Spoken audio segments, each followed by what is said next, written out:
Pemirsa, pelatihan kader HMI LKK dan LK2 digelar di Hotel Kristal Kuta, Kabupaten Badung beberapa waktu lalu. Kegiatan yang resmi dibuka Ketua Umum PB HMI Ibnu Hajar tersebut diikuti 70 orang.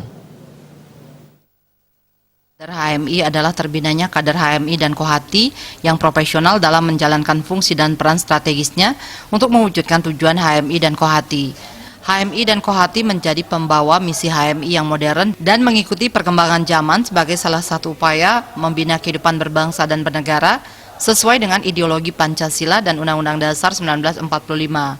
Acara pembukaan pelatihan diantaranya dihadiri Sadam Al-Jihad selaku Ketua Umum Pengurus Besar HMI, Ibnu Hajar selaku Wabendum Pengurus Besar HMI, Duha F. Mubarok selaku Perwakilan Presidium Kahmi, Pompidah Hidayatullah selaku Badan Pengawas BPJS, para alumni HMI dan Kohati.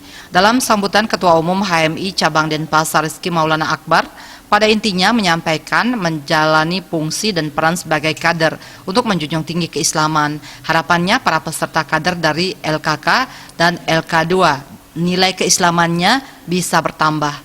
Rizky Maulana Akbar mengucapkan terima kasih bagi para undangan dan para kader yang sudah membantu lancarnya pelaksanaan pelatihan.